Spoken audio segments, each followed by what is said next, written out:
इस दुनिया में हमें बहुत से लोग मिलते हैं, कुछ अच्छे और कुछ बुरे। किसी से मिलते ही वो हमें बुरे लगते हैं और कुछ ऐसे लोग होते हैं जिनको हम अच्छा जानते हैं और उनकी हमारी जिंदगी में खुद ब खुद जगह बनती चली जाती है। लेकिन दिलों के भेद कोई नहीं जानता और हम अच्छाई में ही खो जाते हैं और बहुत से धोखे खा जाते हैं। इस दुनिया में शायद माँ बाप ही सबसे ज्यादा अपने होते हैं, जबकि बदकिस्मती से मैं और मेरा भाई अपने माँ बाप के साए से बेगाने थे। मेरा भाई एक यतीम लड़की के साथ ज्यादती करके भाग गया था, तो मैंने उस लड़की की जिंदगी बर्बाद होने से बचने के लिए उसकी शादी अपने पति से कर दी। इसमें मेरी मजबूरी भी शामिल थी, क्योंकि मुझे कैंसर की बीमारी थी और मेरे पास वक्त कम था। इस लड़की ने मेरा घर और बच्चों को बहुत अच्छे से संभाल लिया था। वो मेरी भी बहुत ज्यादा सेवा करती थी, तो मैं इसकी शुक्रगुजार रहती कि उसने अपना गम भूल कर खुद को मेरे घर के हवाले कर दिया। मेरी बीमारी बहुत बढ़ गई थी, लगता था कि बस आखिरी वक्त है। तो एक दिन जब मेरा पति घर पर नहीं था, तो वो एक बाबा को घर ले आई और कहा कि बाबा मेरा इलाज करेंगे, जिससे आज ही मेरी बीमारी खत्म हो जाएगी। मगर जान तो उस वक्त निकली जब उस बाबा ने मेरे कान में कुछ ऐसा कहा जिसे सुनते मेरे पैरों तले से जमीन निकल गई। मैं किचन से दूध का गिलास लेती अपने छोटे भाई के कमरे की तरफ जा रही थी, क्योंकि मैं अच्छे से जानती थी कि उसने सुबह से कुछ खाया पिया नहीं था और इसी तरह भूख प्यास से निहाल अपने कमरे में बैठा रो रहा होगा। इसके रोने के पीछे जो वजह थी, इस वजह ने तो हम सबको बहुत ही दुख में डाल दिया था। लेकिन हम दोनों बहन भाई का दुख सबसे अलग और सबसे बड़ा था। सब रंगीन तो थे, लेकिन इस तरह निहाल और अधमरे नहीं थे जिस तरह मैं और मेरा भाई थे, क्योंकि हम दोनों ने उस वक्त अपने माँ बाप को खोया था। हम दोनों एक साथ माँ बाप को खोने का गम बर्दाश्त नहीं कर पा रहे थे। हमें ऐसे लगने लगा था जैसे हम एकदम से वीरान जगह पर आ खड़े हुए हैं। यहाँ पर हमारा कोई अपना नहीं है जो हमें इस वीराने और अंधेरे से निकाल कर अपनी मोहब्बत भरी ठंडी हवा में ले जा सके। मैं शादीशुदा थी और 2 बच्चों की माँ भी, इसलिए कुछ उन्हीं तरफ ध्यान करते हुए मुझे अपना गम महसूस नहीं होता था। मैं भी शायद अपने गम में डूबी रहती, लेकिन बच्चे किसी न किसी काम के लिए अपनी तरफ ध्यान दिलवा लेते थे, जिसकी वजह से मैं जो अपने छोटे भाई को अपने दुख में बिल्कुल ही भूल गई थी। अब इसकी याद मुझे आई तो मुझे शर्मिंदगी महसूस हुई कि मैं कैसे अपने भाई को भूल सकती हूँ। पता नहीं वो बेचारा किस हाल में होगा। ये सोचते ही मैं किचन में आ गई थी। दिल में फैसला कर लिया था कि अब खुद के साथ अपने भाई को भी संभालना था, इसका ख्याल रखना था।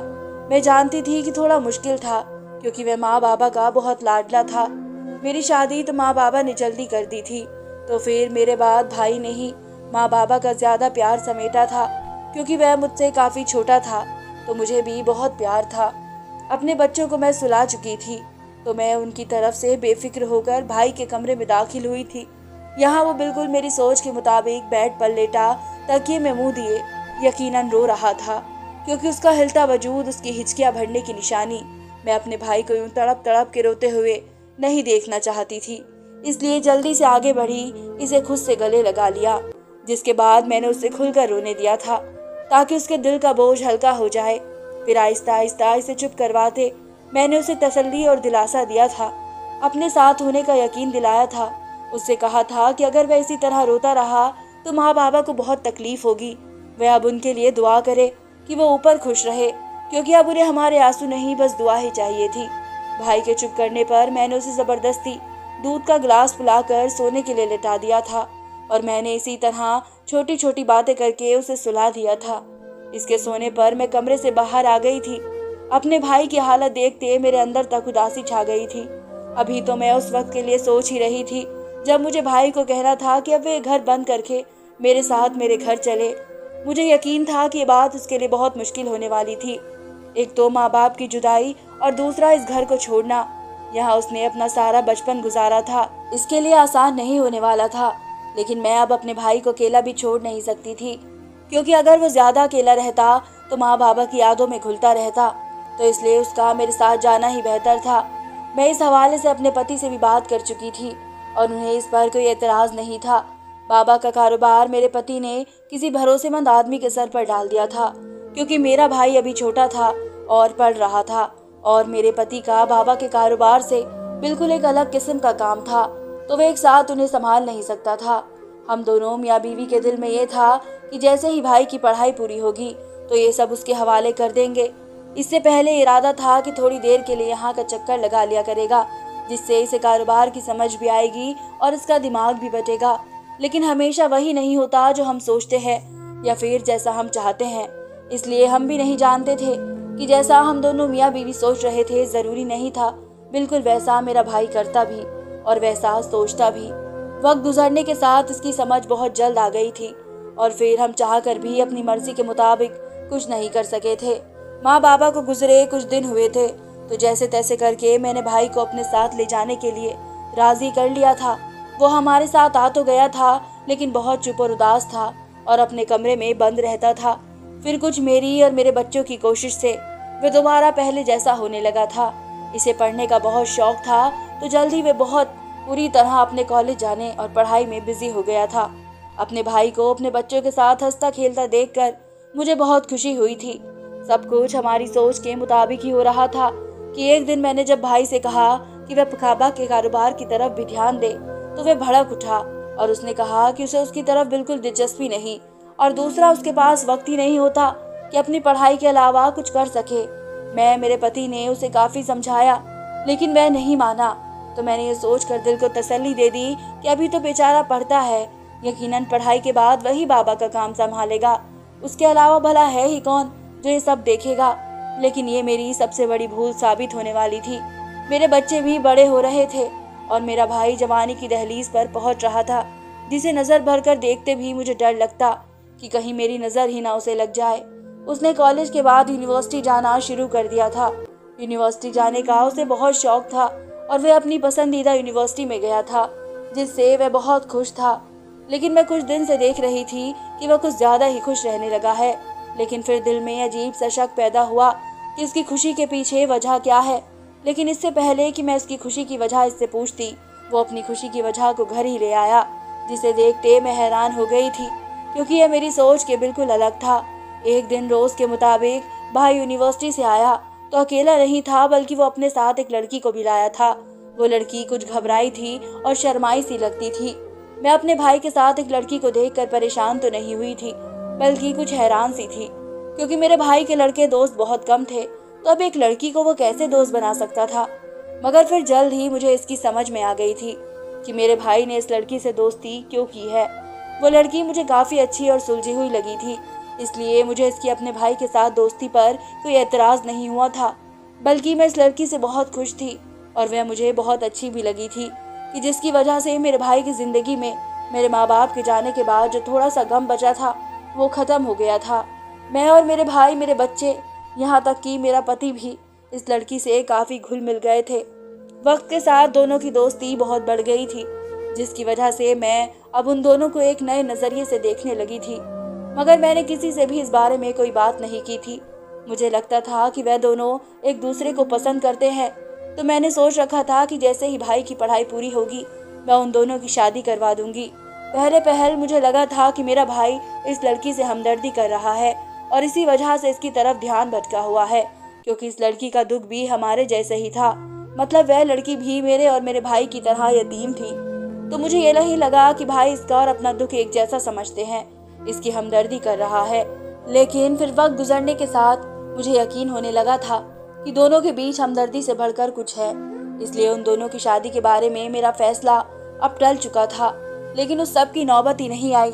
इस लड़की की शादी तो हुई, लेकिन इस दूल्हे के तौर पर मैंने जिसे देखा था वो दूल्हा नहीं बन सका था, और जो बना था वो दूल्हा शायद मैं मरकर भी चाह नहीं सकती थी। लेकिन शायद जिंदगी उन्हीं समझौतों और अपनी सोचों पर गुजरने का नाम था। मैं आज बेसब्री से अपने भाई का यूनिवर्सिटी से वापस आने का इंतजार कर रही थी। इसके लिए आज का दिन बहुत बड़ा था। वो चाहता था कि मैं इसके साथ यूनिवर्सिटी चलूं, लेकिन अपनी तबीयत खराब की वजह से जा नहीं सकी थी। इसका यूनिवर्सिटी का आज आखिरी दिन था और इसे आज वहाँ सबके सामने इसकी कामयाबी का इनाम मिलने वाला था। मैं घर बैठे ही वीडियो कॉल में इसे अपना इनाम लेते और खुश होता देख रही थी। मैं आज दिल से सुकून से थी कि मैंने अपने भाई को बिल्कुल वैसा ही बना दिया है जैसा कभी मेरे बाबा चाहते थे। मेरे भाई ने आज मेरा सर फख्र से बुलंद कर दिया था। मैं अपनी उन्हीं सोचों में घिरी बैठी खुद ही मुस्कुरा रही थी जब एकदम से चौंक कर मैंने घड़ी की तरफ देखा था। यहाँ पर मौजूद वक्त देखते मुझे थोड़ी परेशानी होने लगी थी, क्योंकि इस वक्त तक तो मेरे ख्याल में भाई को आ जाना चाहिए था, मगर मैं अपनी परेशानी में ये भूल गई थी कि शायद ये परेशानी अब मेरे सर पर सवार होने वाली है। मेरा भाई जिसका सोचते अभी थोड़ी देर पहले मैं अपना सर फक्र से ऊंचा महसूस कर रही थी, वो सर हमेशा के लिए झुकने वाला है। मेरा भाई आज अपना इनाम लेते मेरी सारी सोचों और ख्वाबों को मिट्टी में मिलाने वाला था। मैं कुछ भी नहीं जानती थी और ना ही कभी ऐसा सोच सकती थी, मगर जब ये सब हुआ तो मैं जैसे मरती गई थी। दोपहर से शाम का वक्त हुआ तो मेरी परेशानी बहुत बढ़ गई थी। मैंने भाई को कई बार फोन किया, लेकिन आगे से नंबर बंद जा रहा था, जिसकी वजह से मेरा जिस्म कांपने लगा था कि कहीं कुछ हो ना गया हो, क्योंकि पहले कभी भाई मुझे बताए बगैर कहीं नहीं गया था। मेरा पति मेरी परेशानी देखते हुए उसकी यूनिवर्सिटी जाकर पता कराया था, लेकिन आगे से खाली यूनिवर्सिटी देखकर वो मायूस होता हुआ वापस आ गया था। परेशानी से मेरा रो रो कर बुरा हाल था। हर वो जगह पता कर चुके थे जहाँ पर हमें उसके होने की उम्मीद थी। बढ़ती शाम मेरी फिक्र और परेशानी में बढ़ोतरी करती जा रही थी। जब इसी वक्त मैंने भाई की दोस्त को घर में आते देखा तो मैं भागकर उसकी तरफ गई थी कि शायद वही कुछ मेरे भाई के बारे में जानती होगी। लेकिन इसके नज़दीक पहुंचने पर जब इसकी हालत पर मैंने ध्यान दिया तो मैं कुछ पल के लिए लड़खड़ा सी गई थी। वो उस वक्त मेरे सामने बिखरे बालों पर, मुंह पर जगह जगह पड़ी खराशों और कहीं कहीं से फटे कपड़ों के साथ बेहाल सी खड़ी थी। मेरे ख्याल में आया कि कहीं मेरा भाई इसके साथ तो नहीं था। यकीनन कि किसी से लड़ाई झगड़ा हो गया हो, फिर उनको कोई रास्ते में चोर डाकू मिल गए हो। इसलिए मैंने धड़कते दिल के साथ उससे अपने भाई के बारे में पूछा तो वो आगे से बिलख बिलख कर रोने लगी थी, जिसे मैंने उसे गले लगा लिया। फिर से अपने भाई के बारे में पूछने लगी थी, क्योंकि जब तक अपने भाई को सही सलामत अपनी आंखों के सामने देख न लेती मुझे चैन नहीं आना था। मगर उसने मेरे साथ गले लगते हुए जो बात कही, उसने मुझे जैसे जीते जी मार दिया था। मैं एकदम से लड़खड़ा सी गई थी। इससे पहले कि मैं गिरती वह लड़की मुझे सहारा दे गई थी। मुझे इस लड़की की बात पर बिल्कुल यकीन नहीं आया था, शायद आ ही नहीं सकता था, क्योंकि मुझे अपने भाई पर खुद से ज्यादा भरोसा था। लेकिन अपने सामने मौजूद लड़की का रोना बिलखना, इसकी बिखरी हालत और इस वक्त अपने भाई की गैर मौजूदगी मुझे किसी और तरफ सोचने भी नहीं दे रही थी। इसलिए मैं इस लड़की को संभालने की बजाय खुद ये खबर सुनते अपने होश खो बैठी थी। जब मुझे हॉस्पिटल में होश आया तो वही लड़की मेरे पास खड़ी थी। इसी वक्त वो रो रही थी, लेकिन उसकी हालत पहले से कुछ बेहतर थी। पता नहीं मुझे कितनी देर बाद होश आया था। मैं इस लड़की की तरफ ही देख रही थी जब इसी वक्त मेरा पति भी वहीं चला आया। वह भी मुझे बहुत परेशान लग रहा था। मैंने उसे देखते ही एक बार फिर अपने भाई के बारे में पूछा था तो आगे से इसकी नहीं में सर हिलाने पर मैं रोते हुए अपनी आंखें बंद कर गई थी। मेरे अंदर अपने पति और उस लड़की का सामना करने की हिम्मत नहीं थी, इसलिए बस शर्मिंदगी से रोई जा रही थी। मगर दिल में एक कसक सी थी और बस एक बार अपने भाई से सामना करने की ख्वाहिश थी, क्योंकि जब तक अपने भाई के मुंह से उसका जुर्म न मान लेती मेरा दिल को तो यकीन नहीं आने वाला था। उस वक्त जो हालात थे, मेरे पास अपने भाई की बेगुनाही का कोई सबूत नहीं था, इसलिए सिवाय नजरें झुकाने और रोने के अलावा मेरे पास कोई और चारा नहीं था। अस्पताल आए मुझे एक रात गुजर गई तो मुझे हैरानगी होने लगी कि आखिर मुझे ऐसा भी क्या हो गया है कि अभी तक अस्पताल से छुट्टी नहीं मिल रही थी। जब ये बात मैंने अपने पति से पूछी तो उसने नजरें चुराते हुए जो बताया उसने मेरे होश उड़ा दिए थे और मैं बिलख बिलख कर रो रही थी कि आखिर ये हमारे साथ क्या हो रहा है। मैं जो कल शाम इतना खुश थी वो सारी खुशी बस खत्म हो चुकी थी। पहले भाई का कहीं चले जाना, उसके जाने से पहले अपने यतीम दोस्त से जुल्म करना, और अब मुझे इतनी खतरनाक बीमारी लग चुकी थी। मुझे लगा बस मैं जल्दी खत्म हो जाऊंगी। अपने भाई की शर्मनाक हरकत से मुझे लगा था कि मैं जीते जी मर गई हूँ। अब हकीकत में मेरी मौत बहुत करीब थी। मुझे कैंसर की बीमारी हो चुकी थी और डॉक्टर ने कोई अच्छी उम्मीद नहीं दिलाई थी।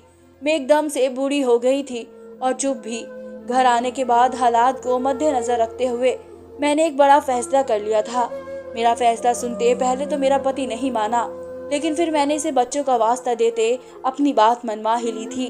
जिस लड़की से मेरे भाई ने ज्यादती की थी, मैंने उसे अपने पति की शादी करवा दी थी। मैंने उस लड़की की भी जिंदगी संवारने की कोशिश की थी और साथ आने वाले वक्त में अपने पति और बच्चों की बेहतरीन के लिए मुझे फैसला बिल्कुल ठीक लगा था, क्योंकि मैं अच्छे से जानती थी कि मेरे मरने के बाद मेरा घर बिखर कर रह जाएगा। अब ये आसरा था कि ये लड़की मेरे घर को और बच्चों को संभाल लेगी। वो लड़की मेरा भी बहुत ज्यादा ख्याल रखने लगी थी। मेरी बीमारी से ज्यादा मुझे मेरे भाई की गुमशुदगी ने करने के करीब लाकर खड़ा कर दिया था। मेरी आंखें हमेशा मेरे भाई के इंतजार में रहती थी, क्योंकि एक बार मैं उससे मिलकर इसके जुर्म को उसके मुंह से सुनना चाहती थी, लेकिन ऐसा होता नजर नहीं आ रहा था। और मैं दिन ब दिन मायूस होती जा रही थी, जिसकी वजह से मेरी बीमारी और ये दुख मुझे अंदर से बिल्कुल ख़त्म करते जा रहे थे। पता नहीं क्यों मेरे दिल को बहुत से वहम और शकों ने घेर लिया था। दिल को हर वक्त एक अजीब सी बेचैनी लगी रहती, जैसे बहुत कुछ बुरा होने वाला है। तब मैं सोचती कि अब क्या बुरा होगा। मेरा भाई जिस पर मुझे नाज था वही उस लड़की के साथ जुल्म करके भाग चुका है, तो मेरी सोच के मुताबिक इससे बड़ा कुछ नहीं हो सकता था। लेकिन फिर भी दिल को दिलासा देने के बावजूद भी दिल को धक्का सा लग रहा था। खुद को परेशानी से निकलने के लिए मैं बच्चों की तरफ ध्यान देने लगी, तो मैं देखकर हैरान रह गई कि मेरे पति मुझसे ज्यादा उस लड़की की तरफ मायल हो गए थे, जिस पर मैं दिल में कोई बात लिए बगैर खुश हुई थी कि इस लड़की ने और मेरे पति ने मुश्किल के इस वक्त में मेरा बहुत साथ दिया है, जिसके लिए मैं उनकी एहसानमंद थी। मेरे पति ने मेरे बाबा का कारोबार भी बहुत अच्छे से संभाल लिया था और वह अब हर वक्त काम में ही बिजी रहता था। एक दिन मेरी तबीयत बार बार बिगड़ रही थी, लेकिन मेरा पति घर नहीं था, जिसकी वजह से मेरे पति की दूसरी बीवी ने कई बार उसे बुलाने को कहा, लेकिन वो इनकार कर देता, तो वह खुद ही घर से चली गई। और जब वापस आई तो उसके साथ एक बाबा थे। उस लड़की ने कहा कि ये बहुत पहुंचे हुए बाबा है, उम्मीद है ये तुम्हें बिल्कुल ठीक कर देंगे, अब यही तुम्हारा इलाज करेंगे। लेकिन थोड़ी देर बाद इस लड़की के वहां से हटते ही उस बाबा ने मेरे कान में कुछ ऐसा कहा जिसे सुनते मेरी जान निकल गई थी। बाबा की बात कुछ ऐसी थी कि मैं हैरान रह गई थी। मेरी गुमसुम हालत देखते ही वो बाबा जल्दी वहां से चला गया था, तो मुझे उसके इस तरह जाने पर बहुत अफसोस हुआ। मुझ पर कुछ इस तरह उदासी छाई कि मैं जो पति की लाई दवाइयाँ खाती थी वो खानी बंद कर दी। मगर ये बात मैंने किसी को भी मालूम नहीं होने दी थी। जैसे ही मैंने गोलियां खानी छोड़ी, उससे ये फायदा हुआ कि मुझे जो पहले बेवक्त नींद आती थी वो नींद आनी कम हो गई और मैं एक बार खुद को घर के कामों में मसरूफ रखने लगी, जिससे मेरा पति और वह लड़की बहुत मना करते, लेकिन मैं उनको टाल देती। वो लड़की हर वक्त यही चाहती कि मैं बिस्तर पर पड़ी आराम करती रहूं और मैं उसकी मोहब्बत पर आंखों में आंसू लिए उसे देखती रहती थी कि मेरे भाई ने उसके साथ बहुत बुरा किया है, लेकिन वो फिर भी मेरा इतना ख्याल रखती है। बाबा के जाने के बाद दूसरे दिन वो लड़की मुझसे बोली कि दीदी, आपकी तबीयत बेहतर लग रही है तो आपको दोबारा इस बाबा से इलाज करवाना चाहिए। मैंने इसकी बात सुनते हाँ में सर हिला दिया और कहा, हाँ वाकई मेरी तबीयत में एक दिन में ही बहुत सुधार आया है, तो मैं भी यही सोच रही हूँ कि बाबा को यहाँ बुलाने की बजाय मैं वही उनके पास चली जाऊंगी। मेरी बात सुनते वह लड़की बोली कि वह भी मेरे साथ चलेगी, लेकिन मैंने उसे घर पर रुकने को कहा और खुद बाबा के पास जाने के लिए निकल पड़ी थी। मेरी तबीयत में कोई बेहतरी नहीं आई थी, बल्कि पहले से भी ज्यादा बिगड़ी महसूस हो रही थी। मैंने बस उस लड़की के सामने ड्रामा किया था कि मेरी तबीयत बेहतर है, जो कि बाबा की वजह से है, और अब मैं अकेली एक बार फिर उस बाबा से मिलने पहुंच गई थी, क्योंकि कल की बाबा की अधूरी बात आज मैं पूरी सुनने जा रही थी। उस लड़की से ये सब छुपाने के पीछे एक बहुत बड़ी वजह थी, क्योंकि अगर इसे मैं बाबा की कही बात बता देती तो वहां तक नहीं पहुंच पाती जहां मैं जाना चाह रही थी। यहाँ झूठ और सच का पर्दाफाश होना था और बहुत से लोगों की हकीकत मेरे सामने खुलकर आनी थी। आज मैं अपनी खराब तबीयत को भूलते हुए बस तेज कदमों से चल रही थी। मुझे इस बाबा तक पहुंचने की बहुत जल्दी थी। दिल में बेचैनी और एक तड़प सी थी। मैंने इस बाबा को कल हमारे घर से जाने के बाद अब तक का वक्त बड़ी मुश्किल से काटा था। अपनी मंजिल तक पहुंचते ही मेरी आंखों से आंसू बहने लगे थे और मैंने उस बाबा को देखते ही खुद से गले लगा लिया था। वो बाबा कोई और नहीं बल्कि मेरा भाई था। पता नहीं ऐसा क्या हुआ था कि उसे अपनी असलियत छुपाते हुए ये सब रूप धारण करना पड़ा था। कल उसने मेरे कान में यही बोला था कि कोई सच का बाबा नहीं हूँ मैं, बल्कि वो मेरा भाई है। काफी देर होने के बाद हम दोनों एक जगह बैठे तो मैंने उस पर सवालों की बारिश कर दी थी और उसके जुर्म का पूछा था। शायद उसी जुर्म की सजा से बचने के लिए उसने बाबा का रूप लिया था, मगर अपने भाई के मुंह से निकलती बातें सुनते मेरा सर चकराने लगा था। मुझे लगा इतने बड़े धोखाधड़ी पर मैं अपने होश खो बैठूंगी, और मुझे ये धोखा मिला भी वहां से था जहां से कभी ऐसे धोखे की उम्मीद नहीं की जा सकती थी। मेरा भाई अपने साथ हुए जुल्म को बताते एक बार फिर से मेरे गले लग कर रो पड़ा था। उसने रोते हुए कहा कि वह किसी पर भरोसा नहीं कर सकेगा और वह मेरा इलाज खुद अपनी नजरों के सामने करवाएगा, क्योंकि उसे लगता था कि इस बीमारी के पीछे भी किसी का कोई फायदा छुपा हुआ है। इस देर मैंने अपने भाई का हाथ पकड़ा था और घर के रास्ते पर चल पड़ी थी। भाई अपने असली हुलिये में लौट आया था। जब घर में मेरे साथ मेरा भाई भी दाखिल हुआ तो उस लड़की और मेरे पति को जैसे सांप सूंघ गया था, लेकिन फिर जल्दी होश में आते ही उस लड़की ने रोना शुरू कर दिया और दोबारा से मेरे भाई पर इल्जाम लगाया कि उसने उसकी इज्जत को तार तार कर दिया है। दूसरी तरफ मेरा पति भी बढ़ चढ़ कर आगे आता मेरे भाई पर गुस्सा करने लगा कि वह किस मुंह से इस घर में आया है और मुझे भी बुरा भला कहने लगा कि मैं इतना कुछ होने के बाद भी अपने भाई का हाथ पकड़े घर ले आई हूँ। मुझे शर्म आनी चाहिए। मैं और मेरा भाई बिल्कुल चुप थे। हम उन दोनों को खुलकर बोलने दे रहे थे क्योंकि हमने उन दोनों लोगों को चुप करवाने का इंतजाम कर दिया था। वे दोनों अभी बोलती रहे थे कि उस वक्त घर में पुलिस आ गई, जिसे देखते ही उस लड़की और मेरे पति के चेहरे का रंग पीला पड़ गया था। मेरे भाई ने उस लड़की के साथ कोई जुल्म नहीं किया था, बल्कि ये सब मेरे पति और इस लड़की का ड्रामा था। वे दोनों पीठ पीछे एक दूसरे को पसंद करने लगे थे। दोनों को पैसों का लालच था, तो उन्होंने मेरे भाई को रास्ते से हटाने के लिए ये सब किया और मेरे भाई का गला दबाते अपनी तरफ से बिल्कुल खत्म कर दिया था। लेकिन उसकी सांसें अभी बाकी थी और वह किसी न किसी तरीके से खुद की जान बचाता कुछ अरसे के लिए छुप गया था, ताकि सेहतमंद होकर बाकायदा सबूत लेकर सामने आए और उनके बचने का कोई रास्ता नहीं बचे। मेरे भाई को पहले ही उन दोनों पर शक हो गया था, तो जब वह उसके कमरे में पहुंचा तो मेरे भाई के फोन का रिकॉर्डर ऑन था और उनकी बातें इसमें रिकॉर्ड हो चुकी थी और वही उनके खेल के खत्म करने का सबक बनी थी। अपनी हकीकत खुलने पर दोनों हक्का बक्का रह गए थे, क्योंकि अपनी तरफ से तो उन्होंने बहुत होशियारी से काम किया था, लेकिन फिर भी पकड़े गए थे। पुलिस उन दोनों को ले गई थी और मैं रोती हुई अपने कमरे में चली गई थी। सारी जिंदगी जिस पति का अच्छा चाहा था वही धोखा दे गया था। अपने भाई की वजह से मेरा दिल की गवाही सच्ची निकली थी और सच में वो बेगुनाह था। मैं यही चाहती थी कि वो सामने आए और बेगुनाह साबित हो, लेकिन उसके साथ जो चेहरे बेनकाब हुए उसने हम दोनों को बहुत बड़ा सबक दे दिया था। इसके बाद मेरे भाई ने मेरा इलाज करवाया, जिससे मैं बहुत जल्द ठीक हो गई। एक अच्छी लड़की देखकर मैंने अपने भाई की शादी करवा दी थी और अब हम एक साथ बहुत खुश थे। धन्यवाद दोस्तों।